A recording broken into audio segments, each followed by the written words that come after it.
All right. Good morning. Good morning. Good morning. Good morning. Well, maybe morning. I'm dropping everything. Good morning, all. It is Dr. Rob's Sunday Live. I'm back in New York. We got our Instagram, we got our Mighty Tribe, and we got our YouTube, Facebook. Thanks for stopping in. Your comments, your likes, subscribe, your shares, your loves. All of those things are important. We want to keep the mission of healing our brothers and sisters around the globe going. And I appreciate everyone. Uh, Alia and Dr. Nelson. Oh, Dr. Nelson, we got him in the house. There we go. We got to get Dr. Nelson in the group here. Dr. Nelson, how's it going? All right. I think I've got sound testing, testing. We got you, doctor. Maybe. Let's see, making sure. Hang on, my Instagram friends. I'm trying to get my Dr. Nelson and I situated here. All right. Good morning. Oh, there we go. The man is in the house. Good morning, doctor. Great always to see you. As usual, we're sending healing and to all of our brothers and sisters around the globe. And let's see now, Dr. Nelson with Dr. Kiltz. We're live. How you doing, my brother? I'm doing all right. Did you have a good trip? I had a very nice trip. Mexico City is wonderful. I highly recommend people go and visit. Amazing, amazing people there. Culture is great. The food was fantastic. I managed to have mostly steak and eggs, and I think I did. I did have a tortilla. I mean, a taco with a corn tortilla. It was like we went to a taco place was great, and I said, okay, I'm going to give it a shot, and it was fantastic. I survived. I thrived on it. Good, good. Yeah, yeah. So, and we're sending healing to Mitch. Have we heard about old guy carnivore Mitch yet? I have not more than what you already know. Don't know if he's still in the hospital or not. Well, I know he's got good care wherever he's at, and we're all sending him love and healing. We got Who's Your Carnivore in the house? Brett, awesome. I'll let you also. We get Granny, we got SM00, Dr. Kiltz, and Dr. Nelson. Let's see. And again, we appreciate the questions, the comments, the thoughts, the ideas, everything everyone's going through. This world. A doctor friend of mine called me this morning about carnivore, and it was sort of like I hadn't talked to this guy about carnivore before, and he's like, well, he's 53 and he's been on a statin since he was like 18. I didn't know they had him way back then. How old is he now? He's 53 or whatever it's been. He says he's been on a statin for. They've been around a long time. Yeah. I believe the very first one may have come out in the 70s, maybe, or early 80s, and then a whole slew of them came out in the 80s. And so he's kind of like, can I really change? And I said, well, 30 days of carnivore is not likely going to be the death of you. And then you might just feel so much better. Yeah. Right? What did I miss? I was gone for a week-ish, and you guys took a great job. It's sort of like, wow. And I was like, okay, I went down to the gym and I did that. And I thought, you know what? Let me just let you guys take care of it. We tried our best, but we're definitely not you. Oh, no, but there was, all I heard was good things out there, and we're doing this together. Primal Fox Holistic says hi from North Carolina. We've got I've got Instagram, YouTube, Facebook, and we got Michelle Chapin on our Kiltz Mighty Tribe. Tracy Murphy sending prayers for Old Guy Carnivore. Michelle says hi from California. Lisa Pickert says hi and hope my travels were great. Sherelle Fistenberger from Philadelphia, and Paulette Hasty. Good morning. We got about 20 people on the Kiltz Mighty Tribe, about 70, almost 80 on YouTube, Facebook, and we got about 30 on our Kiltz, Dr. Kiltz Instagram. So it's nice. Someone said they made my ice cream, and you don't even need sugar at all. You could just have the eggs, cream. I do a little bit of vanilla. I personally think that small amounts of sugar from time to time are not the cause of disease. It's because we eat them all the time. Any comments, Dr. Nelson? Yeah, the amounts of sugars, the excesses, if you would, are the problem. I mean, even the American Heart Association has on their website a limit of added sugar that when we go beyond that, and Dr. Lustig, Dr. Robert Lustig, I'm sure many people here listen to him, has talked about a limit of fructose, for example. And when we go beyond that, and the limit is very, very little. I mean, on a full-grown adult male, which is the largest amount, is only 35 grams a day. That's 7 teaspoons. And we can reach that very quickly with, if you're eating the standard atrocious diet, you're going to reach that in one meal. Okay. And you continue to eat that excess amount. Fructose acts the same as alcohol in the liver. I was talking to someone online, someone that we went to school, same school, not same grade, and she was telling me about, oh, but this honey that has so much more fructose. Fructose it causes the same damage in the liver as alcohol. The exact same, almost the exact same pathway for causing damage. So a little bit once in a while, it's okay. Even the good, my opinion, even the good fruits, you have to, if you're eating them and you're constantly eating a lot of fruit, you're gonna end up doing the same damage. So in our ancient environments, how often did we find fruit, and did we eat vegetables all the time? Yeah. Well, my people in the Caribbean probably more often than when you go higher latitudes of north, but it was still limited. I mean, and I'm not a farmer. I don't know much about agriculture, but I know that there are certain seasons to put your seed down and to uh, reap the rewards, right? And you only have, it's not like you have 3 6 months growing the same thing. Everything has its seasons, and even if they were growing uh, the fruits or the vegetables, they only had limited amount of times when they had access to them. Nobody, I mean, how can you believe that apples grow 12 months of the year? However, I can find apples at Walmart every day of the year. And so our hunting and gathering has come to hoarding and storing and eating 3 meals a day plus snacks in between. Is snacking really an important thing for us to do, Dr. Nelson?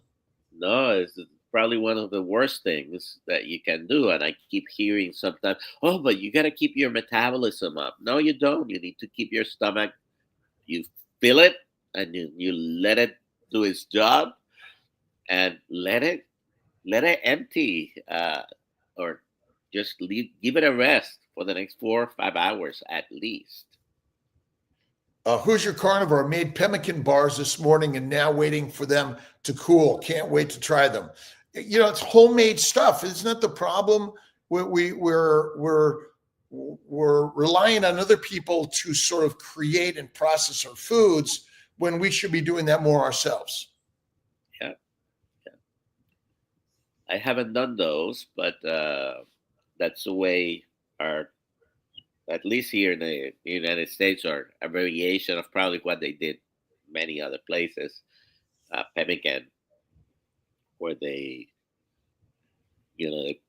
process their own way the meat and fat. They probably put some fruits in there if they had them. Uh, if you had fruits, anybody would probably go for that because it was sweet, but we were not eating it constantly. I did an interview with Jets Afterburners podcast, really, really inspired by what other people are doing. And the more people share their stories. But if you really look at our evolution in modern civilization, if you look at the major cities we live in, it really relies on a lot of peasant class, serfs, right? And ultimately, there are a lot of workers and there are very few leaders. And the leaders are making a lot of money on convincing us all we need to be eating lots of fruits and vegetables and this constant idea of snacking and eating 3 to 6 meals a day. And who's working for food anymore? It's too much abundance sometimes, I think. And again, the eating 3 to 6 hours. There are some people who are into, of course, bodybuilding and constantly exercising and over exercising, perhaps. And maybe they need more nutrients, but it doesn't apply to most of the population because none of us works as much as our ancestors did thousands of years ago. But I really wonder that our problem is we've made LDL, cholesterol, VLDL, all these particles that are normal in our body as the killers, where in fact it's the food we eat that's the killer, and the metabolic fuel for our body is the fat that circulates in the VLDL, LDL in our body, and I still question, and I think we're all wrong, that sugar is never burned in our mitochondria. And insulin's job is actually to convert digestive amino acids and sugars to fat or you die. Any thoughts? Well, I mean, maybe some of the oxidation of glucose happens in the cytoplasm, and what you get to the mitochondria is acetyl CoA, right? Right. But you had Dr. Professor Barquet with you not too long ago, right? And he explains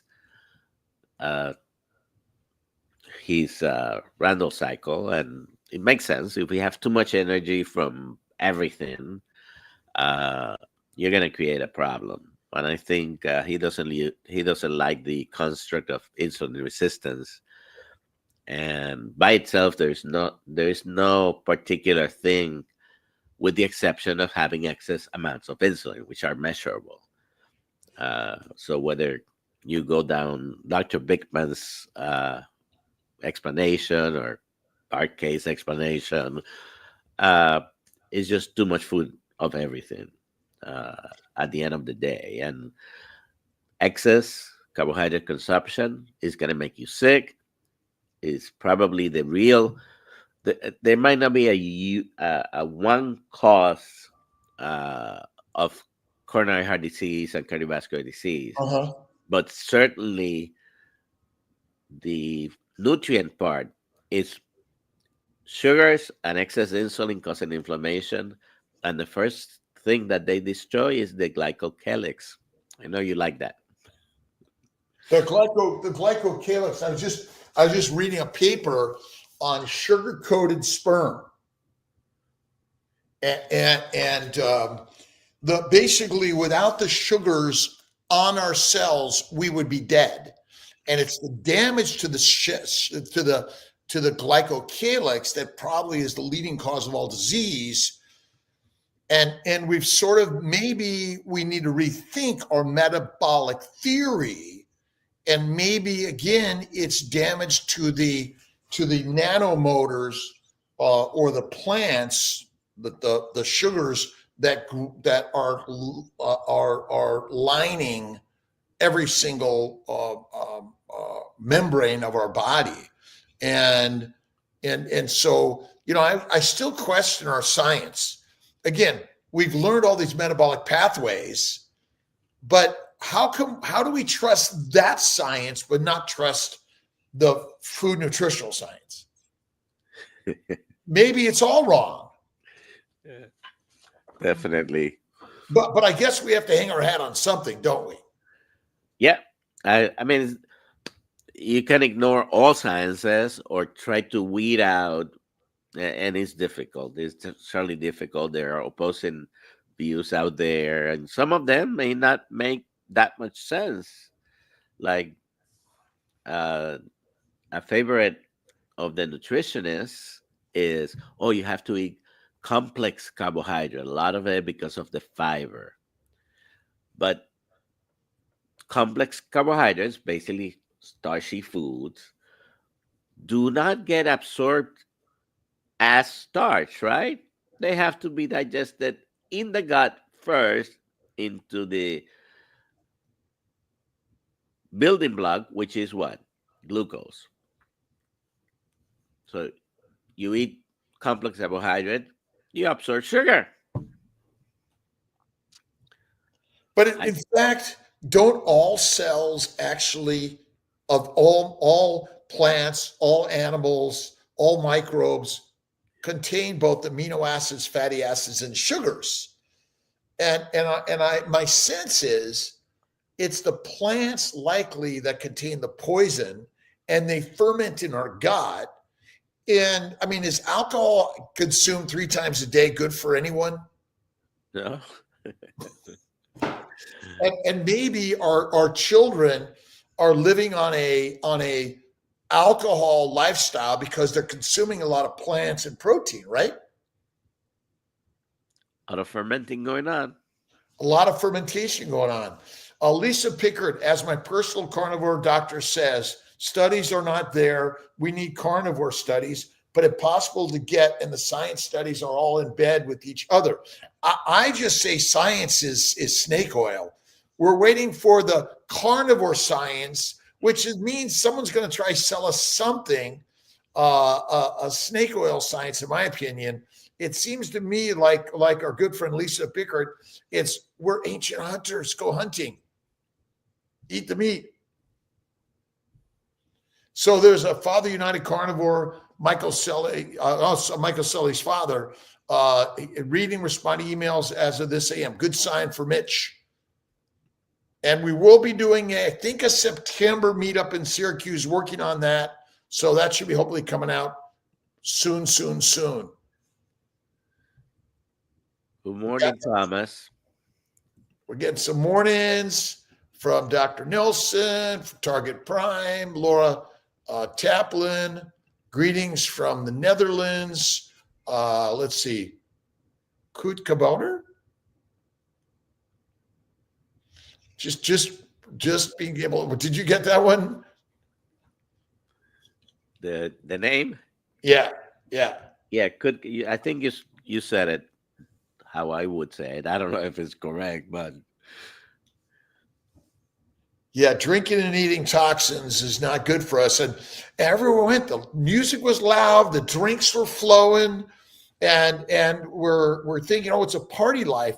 We went over to some of the Aztec ruins, pretty amazing, in the Mayan ruins, and ultimately, civilization is basically a con to get everyone to be controlled by the masters who want to keep us the masses. And the meat was eaten by the masters, and the mush was eaten by the masses. Isn't it kind of a simple story? Bev is here. Mitch had a mild stroke. Is that what we've heard? Apparently, it seems that he's talking and responding. Now, he didn't respond to our text, Dr. Kiltz, but not yet. Apparently, he's responding to emails. So that's a good sign. They're probably trying to hide his stuff, not letting him to connect. The problem is all these carnivores out there. Papa says hi. Yeah, kitchen witch, awesome. Still in hospital and on the mind. Min has been returning emails. That's good. Let's see. These two are polar opposites, Brad. Polar opposites in one way, but we want to bring the polar together. There's the yin and yang of life, right? We're bringing everyone together. That's what it's all about. Sandy. We got the son of Hoosier. The Tesla pros. Nice. Okay. A son of Hoosier. Nice. Yeah, Brett's son. Ah, cool. Nice. He cooks. He does a mean smoking barbecue, doesn't he? And tell us a little bit about the importance of fat in our diet. I mean, do we have any essential required carbohydrates, or really it's fats and proteins? Well, depending who you listen to, right? But you just have to look at the pattern of eating for the past 70 years, with the emphasis of low fat, because that's what causes all the evils of the chronic diseases, and the amounts of meat, in particular red meat, and fat consumption. There are graphs, you can see them in books, where the red meat consumption and the fat consumption has been going down, and at the same time, all-cause mortality, cardiovascular events, cancers is skyrocketing. I think that it might not be conclusive proof to some people, but very telling, right? And fats have pretty much all the vitamins, in particular vitamin D, vitamin K, vitamin E, vitamin A, and many foods are thought to be so very high in vitamin A, but the plant foods, what they have is beta carotene, not the vitamin A that our body requires, which is retinol. Although, go ahead. No, it's a matter of using, like, they are plant sterols, right? But the cholesterol that we use is different from the one in plants. So sometimes we're building, when our plant intake is very high, we're building some of our structures with not the best building block. And ultimately, there's a simple story here, and as Lisa points out, we evolved as hunters, but civilization brought us together as agriculturalists, controlled by the mighty master, who basically has given us a tremendous amount of propaganda. I always like Wikipedia. Ultimately, we're who's the expert out here? There's only one. Each of us must do the number one experiment on thyself. And, carnivore is not something you want to play around with, because if you do, you become controlling of your own life. And you're so used to someone else controlling it. Sandy W., new to the group and carnivore, figuring it out 1 month in, and already less inflammation, getting easier to not have the carbs. Sandy W. And then Love Blom. Even if I, as a newbie, start to feel positive responses, eczema are no more, inflammation and hair sacs are gone. So it's a simple experiment. Isn't that what we're sharing here? And maybe that's the real truth here.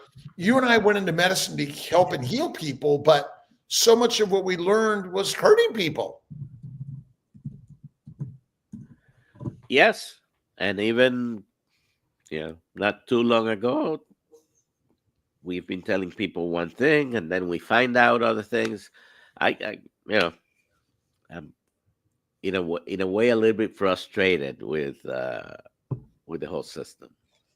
Right. Modern medicine. And if you don't follow, you can lose your license. You could be reprimanded. Well, I was not too long ago talking to another physician. We were sharing an office, and uh, didn't take me too long to show him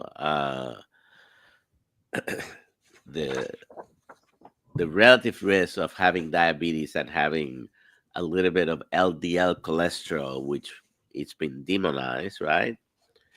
And I happen to have a study here and that graph where out of 12 factors, the LDL cholesterol is number 11 down here. Okay. Number one, take a guess, diabetes. So if you're not controlling diabetes to control your risk of heart attacks and strokes, and you're depending on just controlling the LDL, it may not be as important. And anyways, and he says, yeah, but we still have to follow the guidelines. And in a sense, sometimes some employers put a lot more emphasis on that, and you have to put your thinking cap and not do things automatically. And in fact, uh, I haven't been very good for past 15, 20 years in putting people on cholesterol medications. Insurances were always sending me letters. Oh, this patient has diabetes. It's not on cholesterol. Gotta be okay. Um, so I'm not sometimes very good at following something that doesn't feel right to me. Right. Or if it's not right, why do we keep our oath is to do no harm, and we take an individual oath to the patient and not to the profiteers. And again, without profits, we can't keep going. But this is the one of the problems. Here's a question from non-toxic mama. My blood sugar is still 100 in the morning, ketones low, even after fasting 24 hours. Should I be concerned? I did have treats when I was in New York City, but carnivore mostly. Any All right. comments? So 24 hours might not be long enough. If you're doing a 24-hour fasting, and you probably can do a 36, 48 hours, or even a 72 hours. Some people won't start making ketones until you go past 48 hours. And that's probably because your insulin levels might be a little high. When your insulin is high, your glucose is high, you're not going to make ketones. And so the first 24 hours, you're barely emptying your gut, probably not completely. There's still food getting absorbed. But if you're looking to make ketones, I think the ketones are important in some conditions so much more than others. People who are battling cancer or any brain related disorder, brain meaning neurological or psychiatric disorders, those things might be more important to pay attention to the ketones. But you're not going to make, uh, if your blood glucose is still 100 in the mornings, yeah, you probably need more than 24 hours. And you're Uh, probably eating too much and probably eating too lean a meat. yeah. So you need to increase a little bit your fat, decrease the proteins, because excess sugars turn into fat in your body. Uh, but excess sugar and excess insulin decreases fat oxidation, burning of fat, and it increases fat storage. So you're putting fat, you're not letting it do its job. But but but, Uh, but isn't fat storage important for survival? yeah, well, that's our. I think that's our default. Well, that's the most important thing because I of the know, but you're not letting also, when you have high insulin and high glucose, you're not letting your body uh, burn fat for energy as much as if your insulin and glucose was lower. Right. But what if we think about it differently? Okay. See, I think we've been given the lie. Okay. So what if fat is always the fuel, period? But remember, insulin only goes up when you eat food, correct? Yeah. Okay. So I eat food, insulin goes up. Why does insulin go up? In order to convert the food you ate into fat. Because if you don't do that, you're dead. Okay, so because there's nothing, remember, nothing is in a vacuum. It's not happening here and then here and here. It's all happening together. So this idea that insulin blocks fat utilization is not true. Insulin's job is I don't know if I would say it blocks it. But Definitely, but that's what they say. Seems to decrease fat oxidation. It's like we have all these. You're right. We have all these reactions going on at the same time. Right, I mean, we're talking about hundreds of thousands of probably reactions in our body at the same time. Right, and this is good because Dr. Vasquez and I are sharing a story in a way that maybe we question what we've all been taught, because we're all over. There's a lot of obesity, but obesity doesn't happen without eating food. But is there fat? Are there free fatty acids inside the cytoplasm of every cell? There are. Yeah. So why do we even think we're burning sugar? Insulin goes up in order to make fat. And so anyone who has no insulin, a type 1 diabetic, no insulin, becomes skinny, correct? So insulin's job is not to prevent the utilization of stored fat. Its job is to make fat. And if that makes any sense, that we can sort of begin to help people understand it in a better, simplistic way. I mean, I just, you know, I mean, how many people have heard about hepatogenous diabetes? I don't think, we weren't taught that, were we, Dr. Nelson? I don't remember the term. You and I went to medical school a long time ago, but I do understand the concept, because I think the liver is very key in type 2 diabetes. Yes. There's hepatic dysfunction, along with eventually sometimes pancreatic dysfunction. Not the insulin secretion per se, but glucagon secretion and other enzymes. All these things can happen at the same time.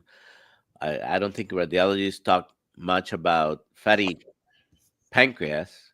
They talk about fatty liver but sometimes I think they ignore fatty pancreas, unless it's atrophy.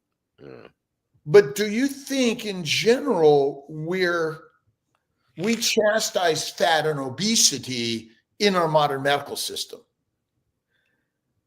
We probably do. But if you think about it, the obesity itself is not the problem. Whatever is causing everything else, it's causing obesity as well. And it is our default setting to gain weight. If we provide all the energy necessary, we're going to gain weight, because we're supposed to save for, you like to talk about the famine and gestation and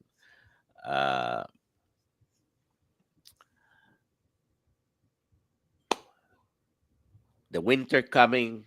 You have to get ready for that.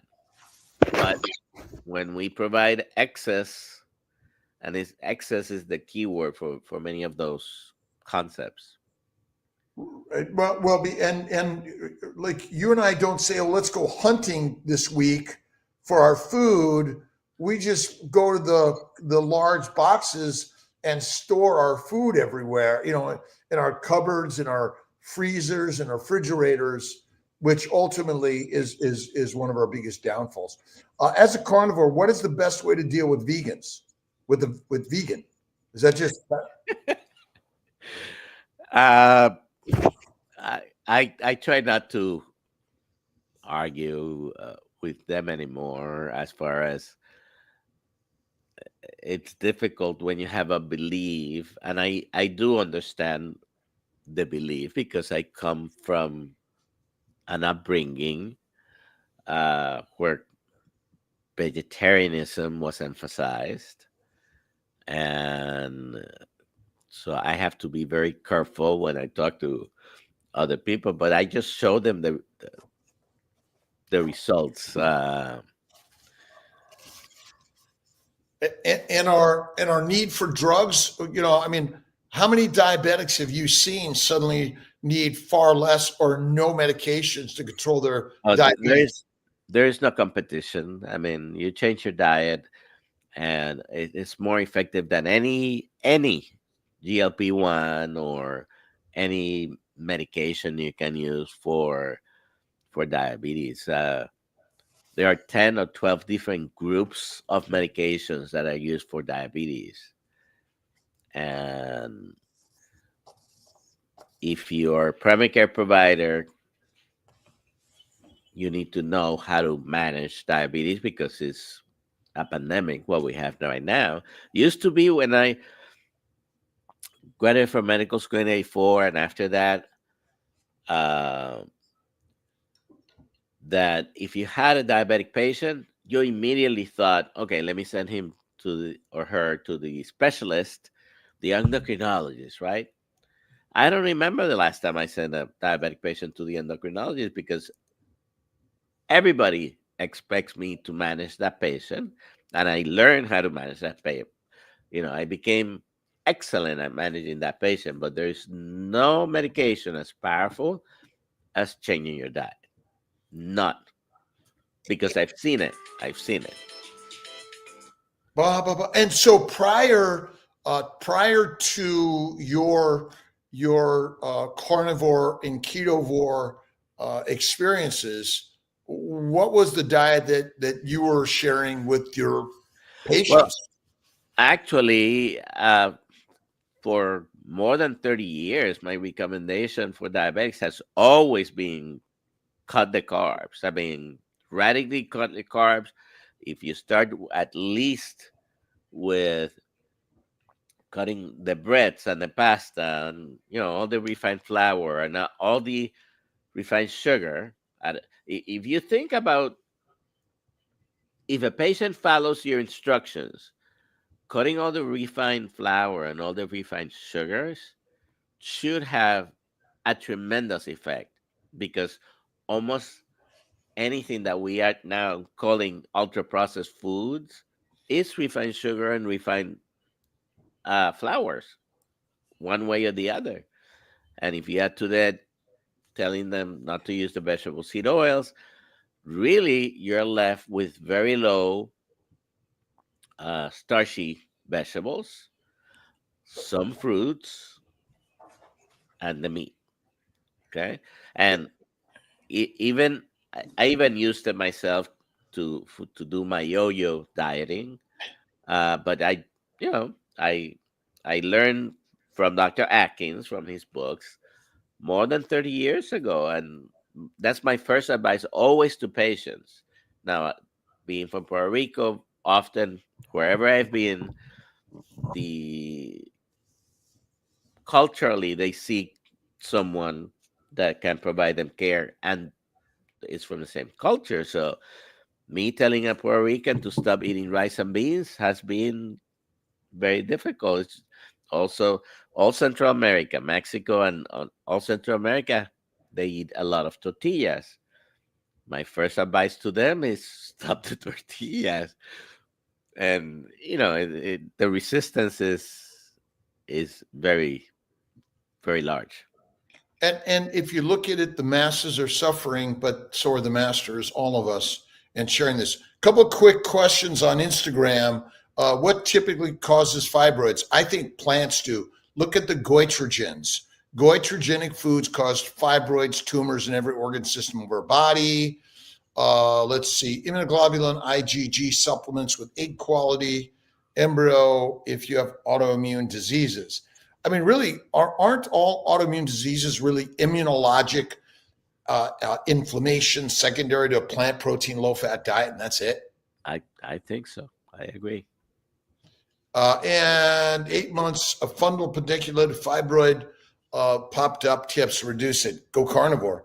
That really is probably the biggest thing that I've seen for so many people. Go carnivore, and so many things go away. I mean, wouldn't you agree with me, Dr. Nelson, that you and I have never seen anything more powerful than carnivore when it comes to suddenly so many diseases just washing away?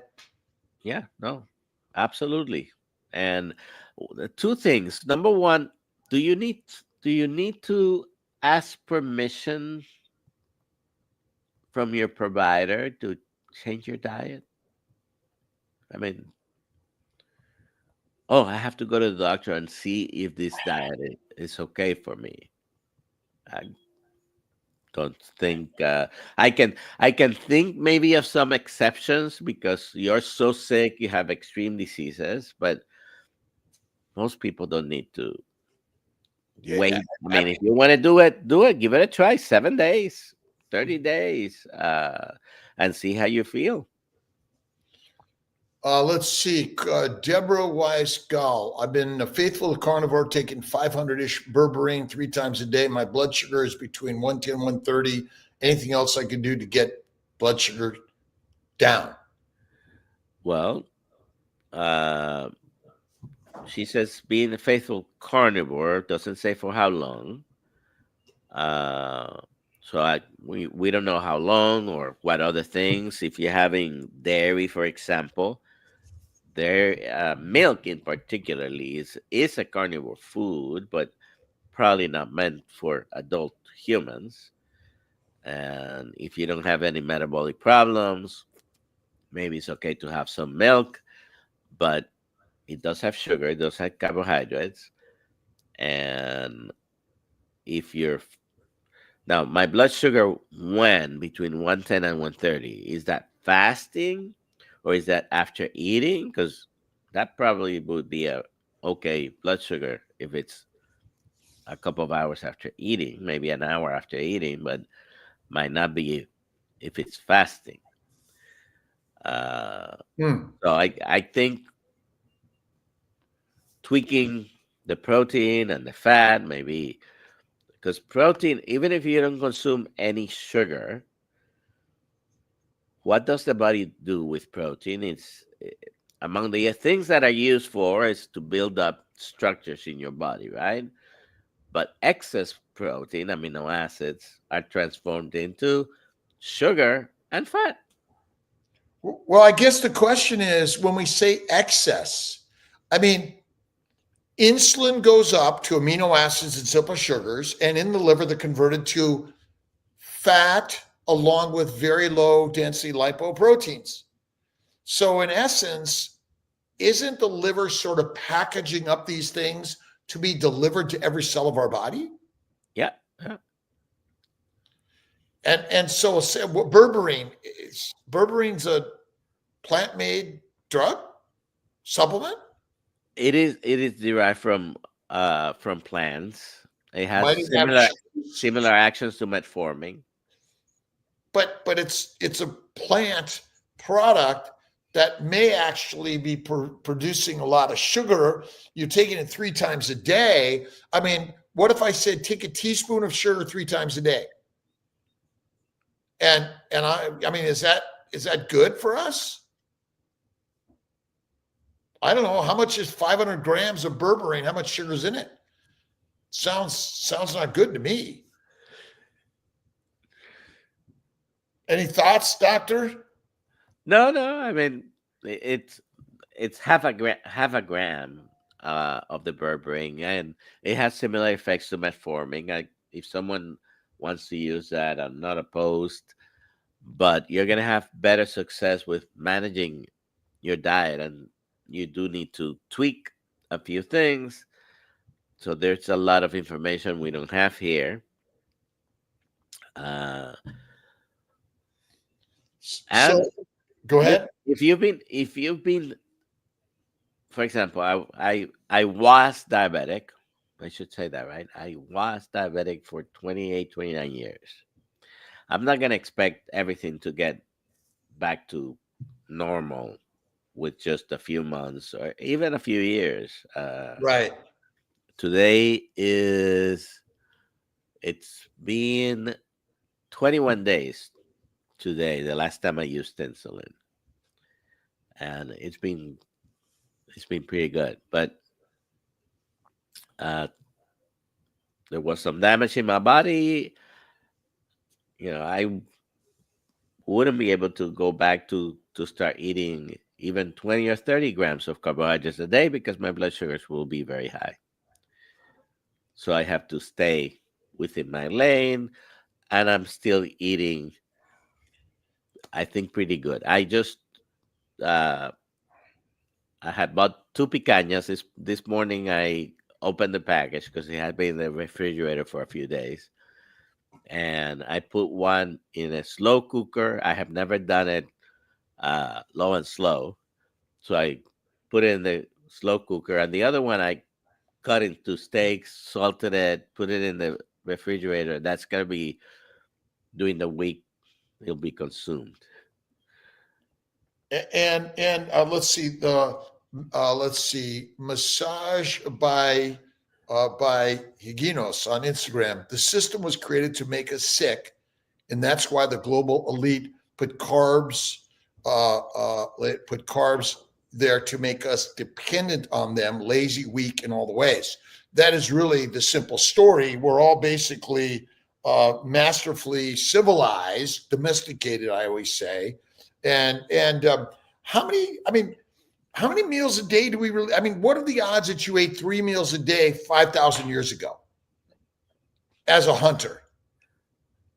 Probably not. I mean, maybe twice a day when there was enough of the food. I don't know if you really ate three times a day, but so excess food abundance plays into it. I I would like not to think, uh, according to the comment, it's very conspiratorial, right? And I'd like to give humanity the uh, a chance. I don't know if it's always been done on purpose, but yeah, it seems to be the lower socioeconomic Well, levels ate. why would they say you're not allowed to go to the hunting grounds and you're allowed to work the fields and you're only allowed and you must give us at least half, if not more, and you will fight our wars and you will do as we say, otherwise you get the guillotine or the something, you become food or something, right? Yeah. And Amy, you just had her comment up there. Brisket boomers, Amy's Bris- here. Brisket boomers mentioned something very important: like exercise. We always talk about thousands of years ago, our ancestors, what they really had access to, and well, another thing that it's not that they wanted to be running around, but they had to be much more active to be able to hunter and gather, right? And we don't do that to those levels. Yeah. Not even close. That's the same level of activity. So less. I always remind patients. Sometimes I ask the patients what they do, and if you're telling me that you're a roofer in Florida, 12 months of the year, I'm not going to ask you to do more exercise. But if you're sitting down in an office, we might talk about certain activities you can do and increase because. Standing desk, walking pad, Mhm. have some weights inside your office, and instead of going for your break to go get something to eat, go for a walk or take. Or what? I do power naps even. I think those are things that are important. A quick one, DBoz7 from Instagram. Carnivore over 3 years, increased fat grams to 20-ish grams greater than protein. If we are fat burners, why do I have more subcutaneous fat? Love handles are large. Well, because the amount of quote calories our input are greater than the output. It really is simple as that. The trouble is we don't know how much any real calories are contained in the food we consume. Do we? And also, we have a almost identical DNA, but we do have a little bit of difference. And sometimes some people do whatever you want to attribute it to. We have a little bit of a different metabolism. Some of us more than others, and that may be enough of a difference. Yeah. But when you tweak your fat and protein amounts, you have to take into consideration the total amount of energy you're eating and spending. With I've had to modify my language to try to avoid saying calories, because in the strict sense, calories don't really matter, but energy matters. There's some people might be still putting more than necessary on your body. Naturally, the tendency is going to be to make fat Well, it and store it. always makes fat Yeah. out of proteins and amino acids and sugars. It's just a matter of whether or not your energy expenditure is greater than your energy input. I mean, I know that I'll go from like 157 down to 152 through fasting or leaner meat, and then I'll be up to 157, 155. I mean, the idea that we're supposed to be the same weight every single day, I mean, that's probably not natural anyway. Yeah. Right? Down Definitely. deep. And activity is important. Doesn't mean necessarily exercise. Activity. Deuce, get up and do so. I do stand-up work at my office, stand-up desk. I do an hour of walking and some light weights every day. Get up and out and go to work, because for the first 3.5 million years, I'm imagining it, you were just laying on the couch all day, which there didn't exist. You probably were going hungry. You might become food too, right? Why? Yeah. Why do people want to eat fake meat? Because the brain wants meat. That's the Yes, simple story, right? that's a very interesting thing that the people that preach about, oh, don't eat meat because it's bad for you, but then they're making stuff that looks and tastes like it. They go to the extremes to have the fake blood and everything look and try to make it taste like the real thing. We the real thing. I mean, have you seen the ingredients on those uh Impossible Burgers and whatever other fake? I It's mean, incredible. we're looking for fake experiences in life too. Get out there, go enjoy life, be the potter, the painter, the poet, the musician. Certainly you can enjoy buying other people's experiences, but really we're built to do ourselves. And the last I looked, see, I imagine our DNA is like a Ferrari. We're just another Ferrari, and 99.999% of us are the same. That's what you were saying. And so there are subtle differences, but the last I looked, nobody's living to 200 years old. Well, I don't know. I guess they have found some 200 and 300-year-olds getting Social Security. So that's another Oh. story. Omnitrope may pause people's cycles. I already have 2 plants that make my mouth itch and swell. I mean, plants all, and like, I don't care, name a disease. We got this long list of diseases, and we're like, well, I don't know if carnivore helps that disease or that disease. It helps all diseases. Simple. We got Carrie, Homestead How in the house. We got the feral grandma. Who's your carnivore? Did I miss any questions there, Dr. Nelson? Here's one. Would you get that? Is pepper bad to use on your meat or eggs? And if not, which to use? White, black or white pepper. Okay, I'll give you the short answer is probably yes. and, and the personal answer is I have never been a big fan of black pepper, but I used it a lot. And when I went carnivore and when I was very strict, just went through, for months not having any. But when I try to put the spices, I do like the spices. I cook, and I still have, three other people in the house that are not carnivores. So I'm the one cooking. So I have added or had added black pepper. Makes me itch, makes me sneeze, makes me I I don't tolerate it very well. I also have a little bit of white pepper.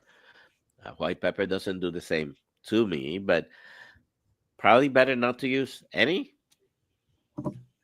Small amounts from time to time, but all the time could be a cause of some of the diseases you're suffering from. Or I even believe that our sudden deaths and strokes and things like that are caused by sometimes using these things, and that could be a problem.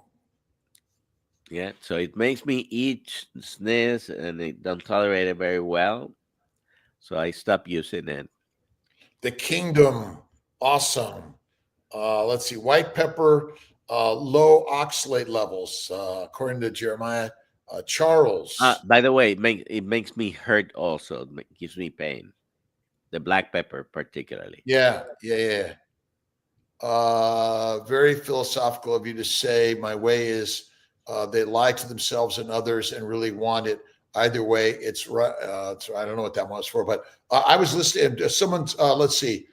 Brenda Weldon said, "Love the common sense," and I said, "Common sense is key." Yet brainwashing has created uncommon sense. So ultimately, our scientific-driven lifestyles basically have been following a trail of lies, I think.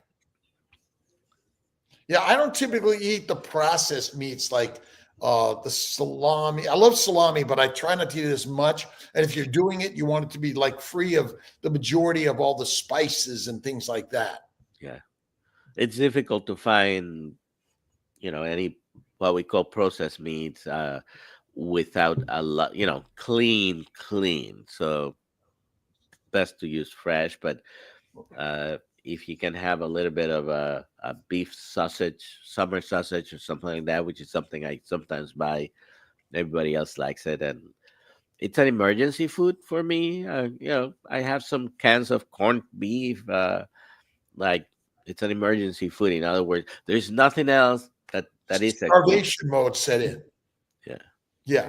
Oppressed. Oh, oops. Oppressed plant people syndrome. Awesome. Awesome. We got, let's see. We have a meetup coming up in Austin on the 8th. So go to drkiltz.com or healinghumanity.com. Join us there. Really excited. I'm going to be in, let's see, in Melbourne, Australia, the 26th of April. May is meat stock.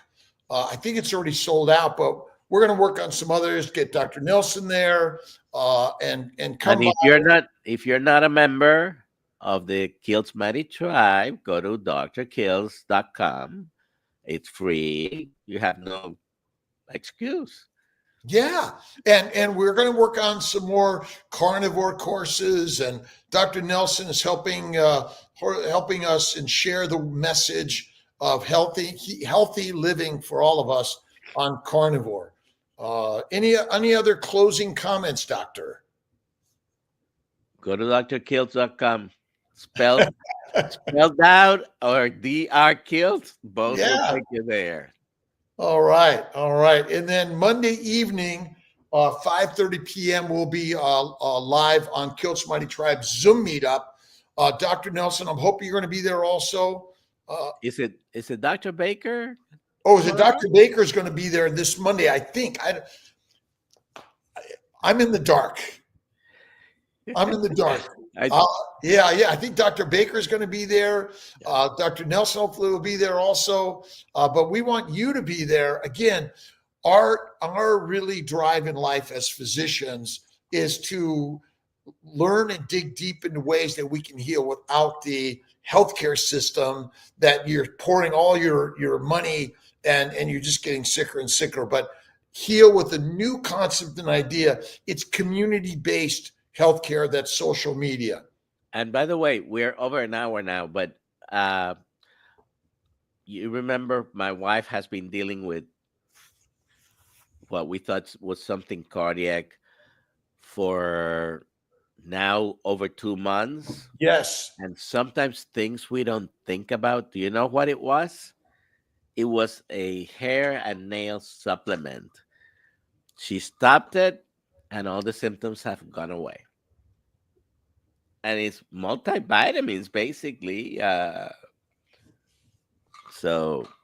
we don't even know what's in. Again, if you kill the animal and you process and eat it, even the fact you go to the butcher, in general, the meat that we get has far less toxins in it, and potentially, I'm going to say none, compared to the plants and the processed vitamins and the processed sort of products you're going to get. So the cleanest diet is the lion's diet, as Michaela Peterson has shared. And I think we're talking about some new concepts and ideas, Dr. Vasquez. We'll talk about that. So I'm going to end it now. I'll see you guys at 5 a.m. I think Ivy Sardi is going to be there from Australia with us. And so be there 5 a.m. Eastern time just to share more concepts and ideas of health and wellness. Right, doctor? Yep. All right. See you tomorrow. My brother Ray's in Kiltz Mighty Tribe, saying hi to Brother Ray. And see everyone. Thanks for being here. God bless.